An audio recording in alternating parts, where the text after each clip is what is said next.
Good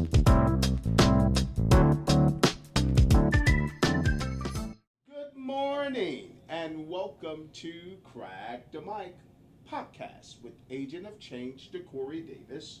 And this week's segment is entitled Stop Black on Black Crime. According to many sources, black on black crimes is a loaded and controversial phrase.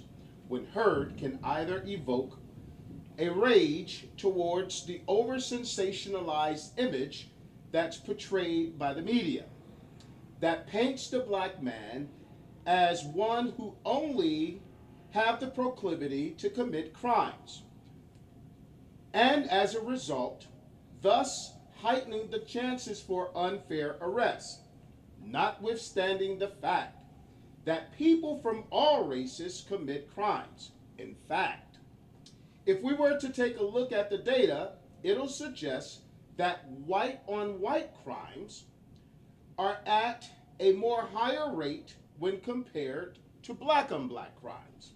Lastly, or it can evoke rage over the current reality that we African Americans are facing self-destruction at a very rapid rate due to the crimes committed against ourselves, as pointed out by Bishop E.W., an American minister and lawyer, who stated the following: "The greatest danger for black men in America is not the police officer, not someone in a blue uniform by any stretch of the imagination.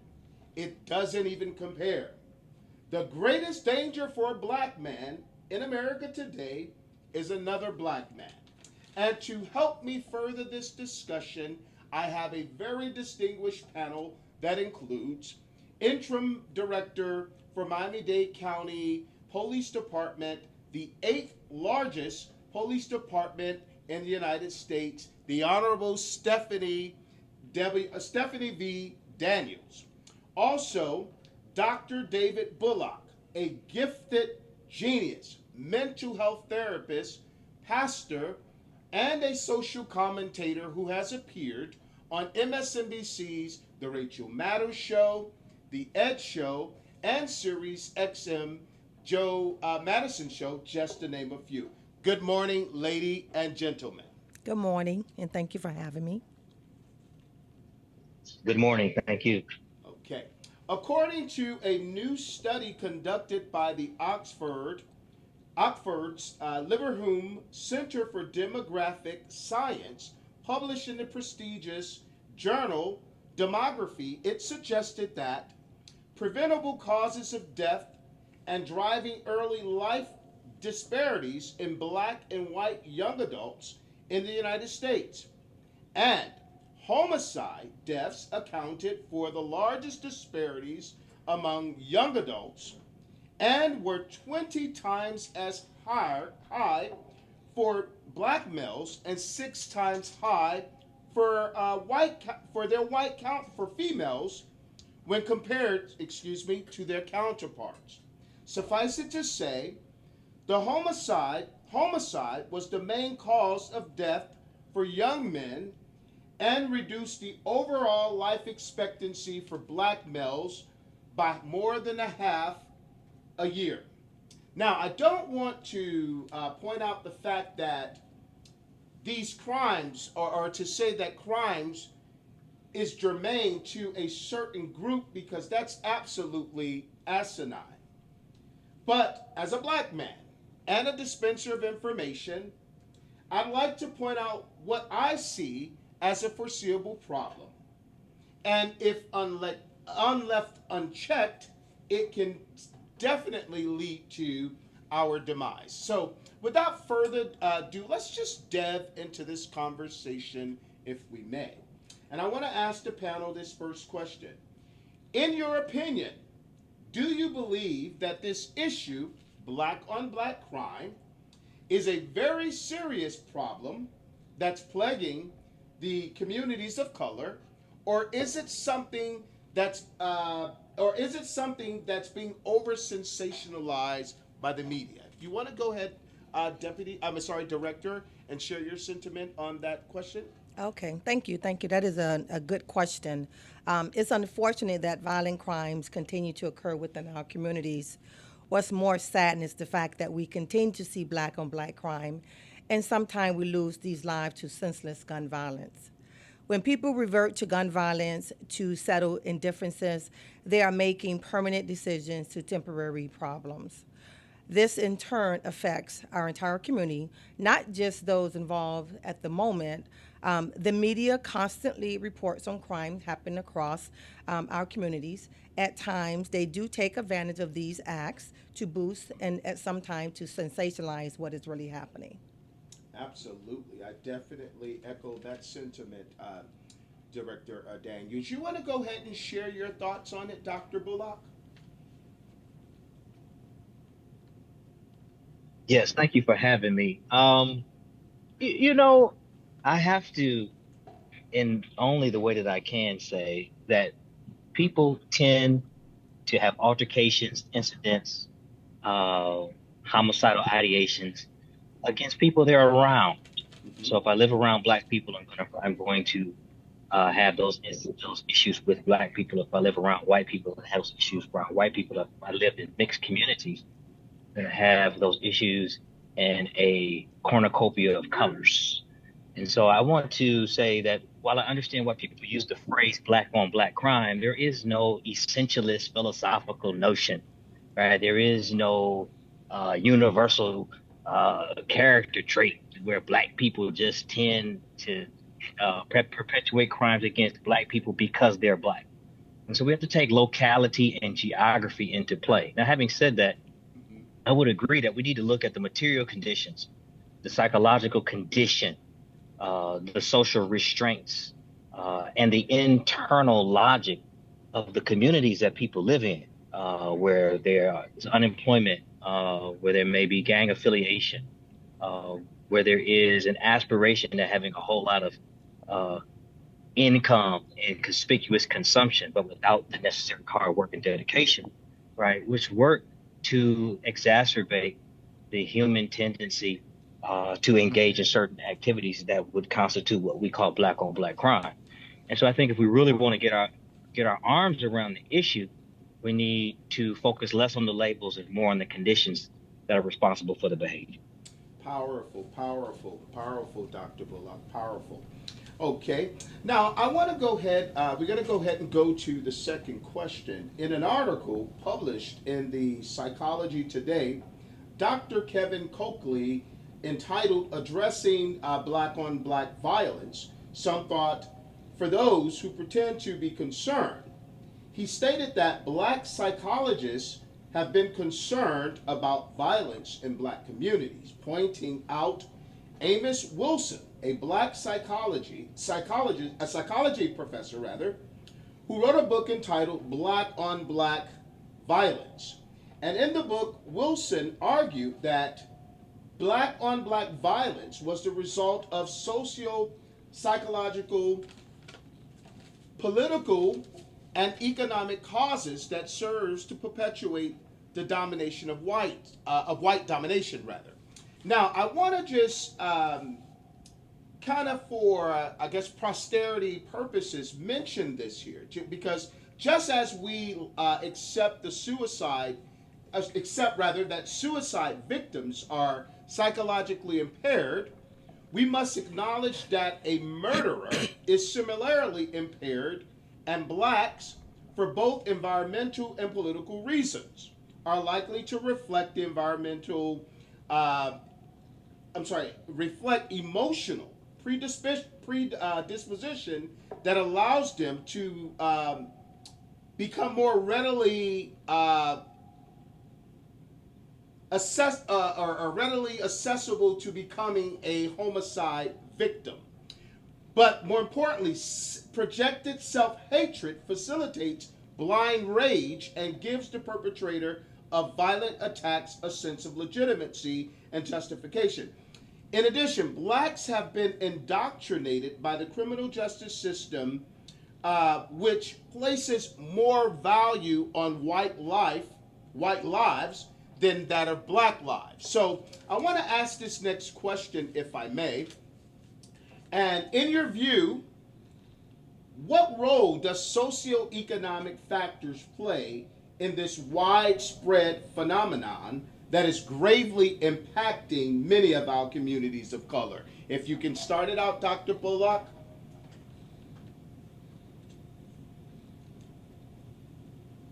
Can you repeat the question? Yes, absolutely. In your view, what role does socioeconomic factors play in this widespread phenomenon that is gravely impacting many of our communities of color?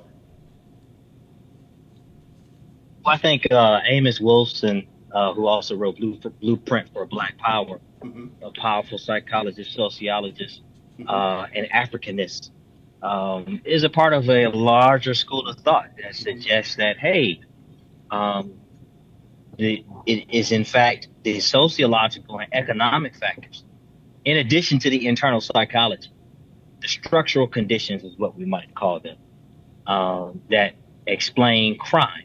Mm-hmm. Also the way society is organized, more so than say some predilection on the part of individuals to be criminal. And so I would say that I agree with that. I mean, it's not like there's an inherent criminality in black people, right? But there's a particular way of thinking. There's a particular way of being organized. That's your sociology.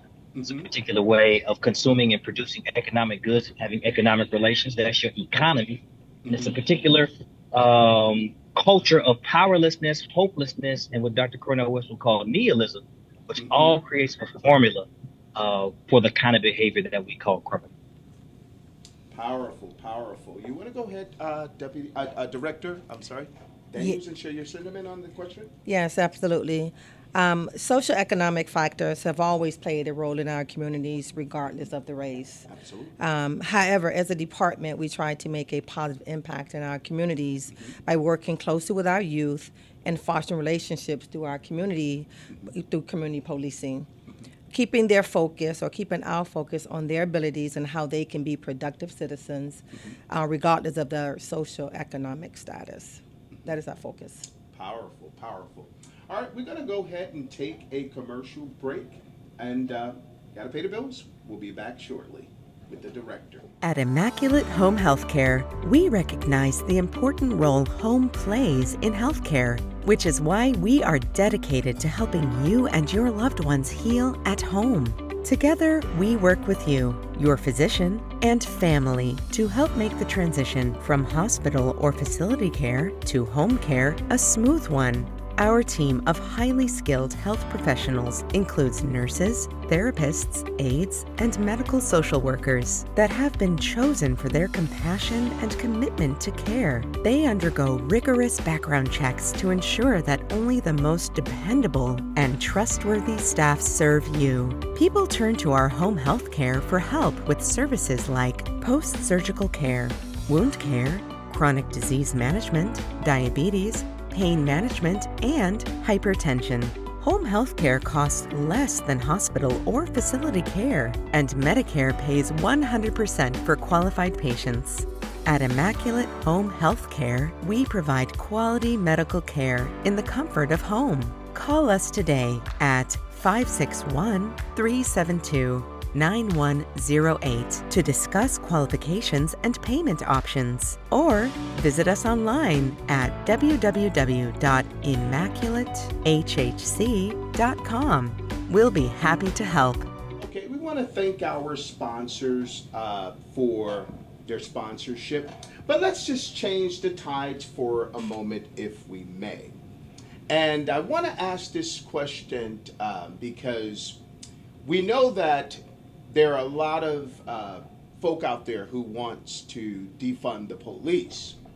And I think if I had to position this here question, I'd like to, preference it with this here statement.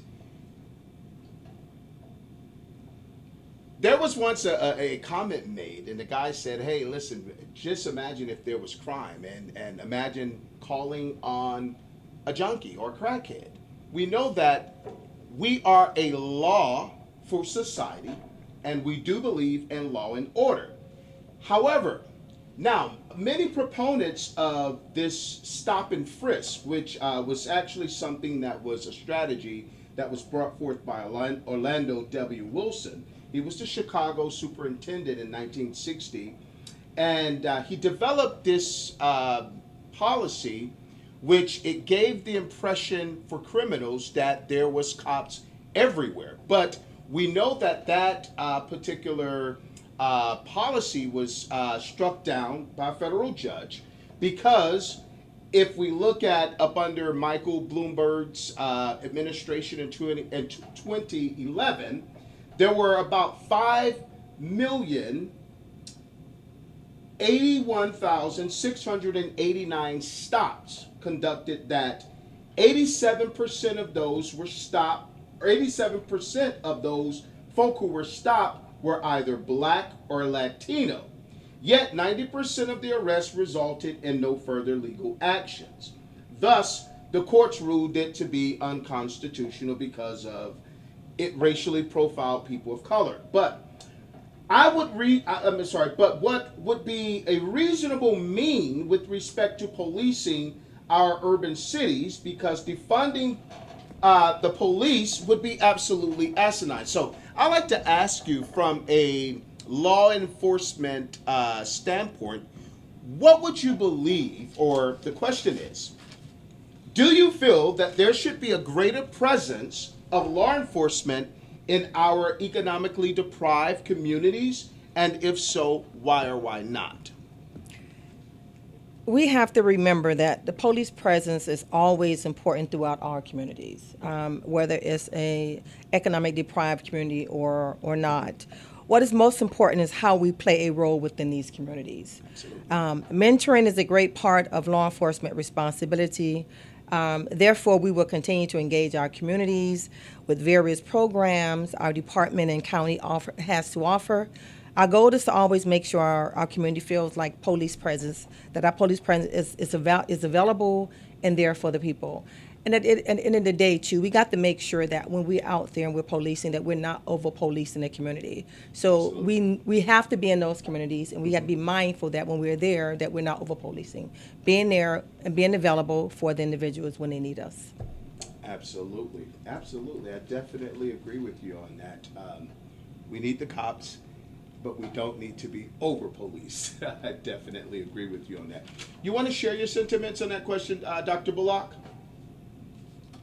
Yes, could you just rephrase the question one more Yeah, time? absolutely. In our more economically deprived communities, which happen to be communities of color with Latinos and African Americans, do you believe that there should be a greater presence or a greater police presence? And if so, why or why not? Well, I think that's a trick question. That's what I think, but I'll try to respond. And I say it's a trick question because honestly, in a lot of de-stressed, depressed communities of color, they're already under policed anyway. It's just that when the media highlights a particular incident, you know, there is mass mobilization around the issue of police brutality, which may or may not suggest that there's over policing in a particular distressed community. Now, what happens when African Americans or people of color leave their community and are locomoting to other communities? You know, that's a separate question. I mean, but I think obviously, you know, if somebody's you know, looting, robbing, stealing, accosting, you call the police. And so I think that communities of color should get the same level of policing as affluent communities.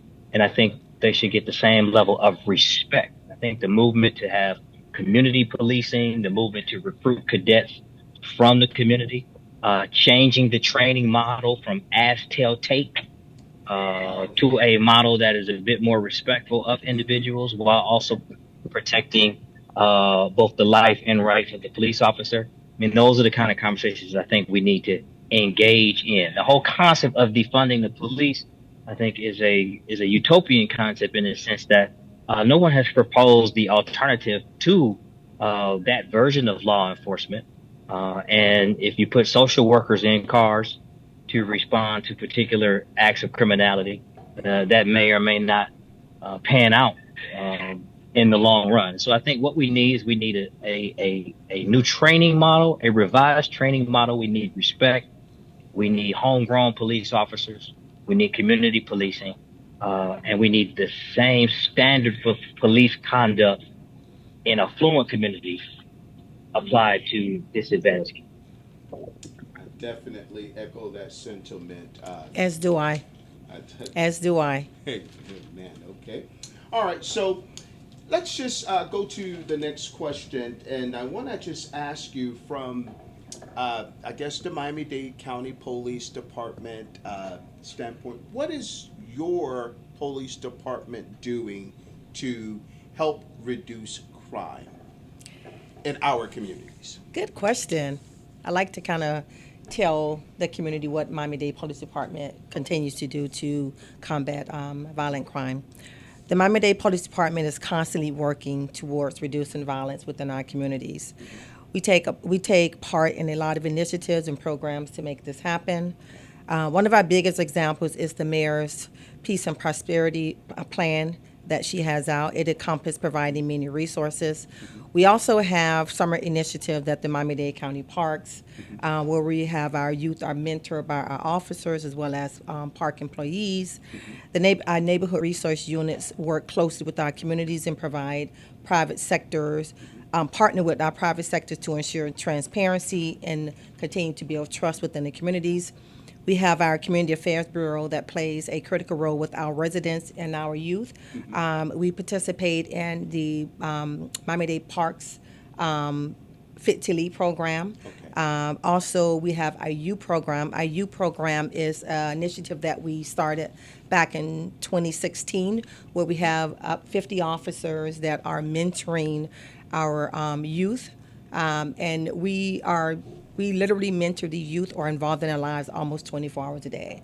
Absent them being at sleep at night, our officers are with them during the morning when there's no school, during the afternoon, available to them anytime that they need them. But not only that, our youth program is more so not just about mentoring and making a difference in that kid's life, but it's also about making a difference within that household life as well as the community. So we start with the kid, go in, identify what needs and resources are needed within that family and that household, help them with that, and then also move out into the community where we are identifying issues and concerns within that community. We help them with that as well. In addition to that, we have our summer youth program where our officers are out there providing summer camps for our kids as well.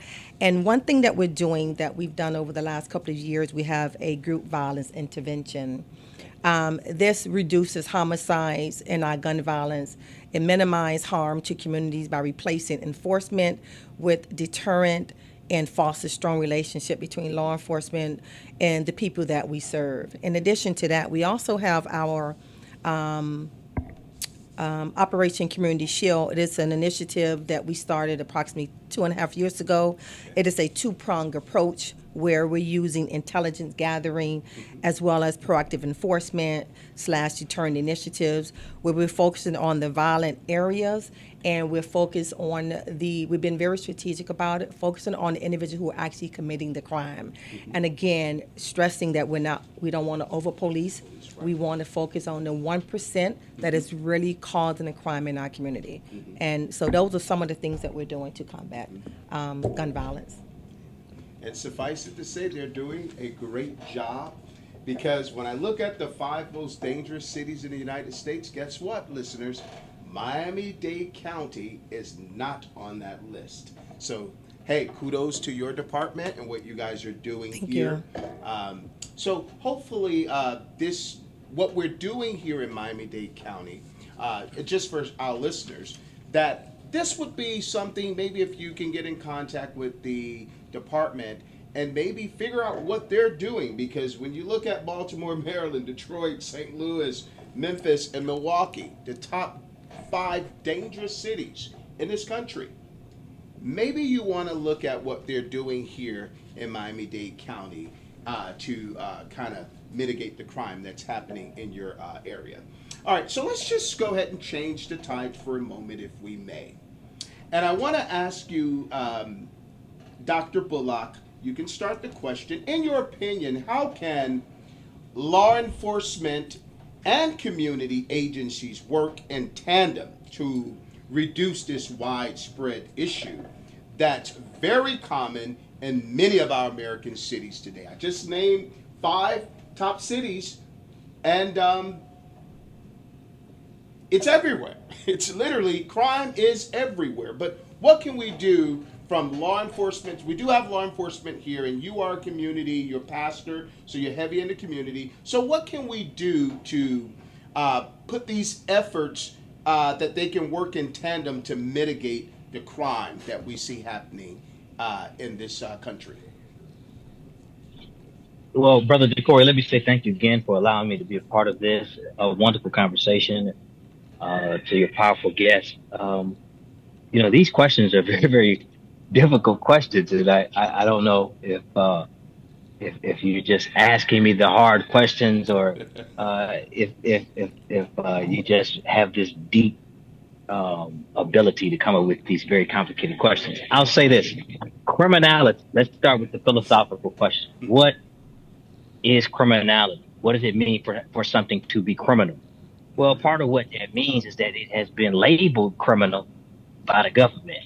Okay. And so one of the things I think we need to do, and we saw Jesse Jackson doing this kind of stuff in the 80s. People made fun of him for it, but like the disparity in sentencing around crack cocaine, around crack versus powder cocaine, as an example from our past, right? Well, why was there a disparity? Why did the police, law enforcement behavior change based upon whether or not it was crack rock or cocaine powder? Well, because of the law, right? Right. You see states legalizing marijuana, for instance, but in Florida you can get Delta 8. Right. In Michigan, you can get Delta 9. Delta 9 is weed, but you can get Delta 8 in Florida legally, but you can't get Delta 9. Well, what is that? That's politics. Wow. That's the law. And so people need to get engaged in their state politics. Everybody worried about Biden and Kamala and Trump, but the federal government gets all the media news, but state government makes 85% of the laws that affect our lives. I'll say that again. 85% of the laws that affect our lives directly happened in Tallahassee. Absolutely. Right? And so people need to get engaged politically. Now, I know you want a question about the police, right? But to a certain degree, the police department, right, law enforcement is a part of a larger governmental system. And so we can't ask for reform and results from law enforcement, right, without understanding that they are part of a larger system. That's like being mad at your big toe or your foot, right? But you're not watching what you eat. And so gout comes from the food, and you just feel it in your foot. And so if we want to get rid of the gout, right, in our communities with respect to how we relate to police and how police relate to us, we got to deal with what we're taking in terms of how the law is formed, what the law says, and then what people have to do to uphold that law. And there's so much more to say, but I'll end by saying this. And then I would think that we need to change our mindset from tertiary intervention to preventative intervention. If we would put the money on the front end, if it's going to cost you $30K to $50K to house a prisoner, put the $50K on the front end. Absolutely. To keep the kid from going to prison. And I think, it's so hard to spend the money on the front end in Florida, in America. We always spend the money on the back end. If we invest in the youth, right, we train them up, when they get old, right, they'll know which way to go. Absolutely. You want to share your thoughts on that question, Director? I love the last part of his answer when we talk about training the youth or getting the youth involved. And as you can see, most of my response has been about the youth and being available and accessible to the youth, because that is definitely true. In regards to law enforcement and community working together and working in tandem, that is something that our departments strive to do every single day. We believe that is very important to have law enforcement, community agencies, along with the members of our community working together to reduce crime. That is, if we can get that and we can stay on that path, I mean, we can get a lot of things done. Absolutely. We have to send a clear message, all of us together collectively, so that we are one, letting the world know, or the community know that we are one, and we're working together to make a positive impact in everyone's lives, not just one particular community, but every community. Absolutely. We need to have sit-downs regularly to discuss the needs of the community, and we need the community to be at the table so they can tell us exactly what it is that they are in need of. Because for some reason, sometimes government and law enforcement have this perception that we know what the community needs without them being at the table. We need them at the table, and we want them at the table. We need to have the trust. We need to continue to build that trust with, for the community, so that we can have some transparency on both sides, or through all the different entities and agencies that we're working with. Again, we have to make sure that we're mentoring our youth and having our youth out front, steering them away from crime. Absolutely. And if we all work together, we can move forward, we believe, in a positive path. Hey, powerful, powerful. And, I just want to, for, I guess, the last and final question, because we want to know, well, the question is, why is this here so important? This is such an important issue for both black and brown people. And when I look at just some statistics, there are 1,566 state prisons, 98 federal prisons, 3,116 local jails, and 1,323 juvenile correctional facilities, and counting. So when as a black man, and when I look at these here statistics, and the jails, they're actually creating more. So one of the reasons why I chose to do this here podcast is to spread light on the fact that we as African Americans are nearing extinction. Once before, I thought that the population, we made up about 14%, but recently I investigated that and found that we make up about 12.1% of the population. So it's a double whammy if we are killing ourselves, because what happened is you're going to get caught, and unfortunately the perpetrator who gets caught end up going to prison, and thus the cycle continues. So we want to just go ahead and just kind of send that out there. That is why we created this here podcast. And I just want to go ahead and end it on that note. I want to thank my very distinguished panel, interim director for Miami-Dade County Police Department, the 8th largest police department in the United States, Stephanie V. Daniels, and also Dr. David Bullock, a professor, mental health therapist, and a social commentator who has been all over the place. We want to thank you guys for being on here. But before we leave, I want to remind you to like and share this YouTube channel. And I want to leave you with this thought by Ryan Cogler.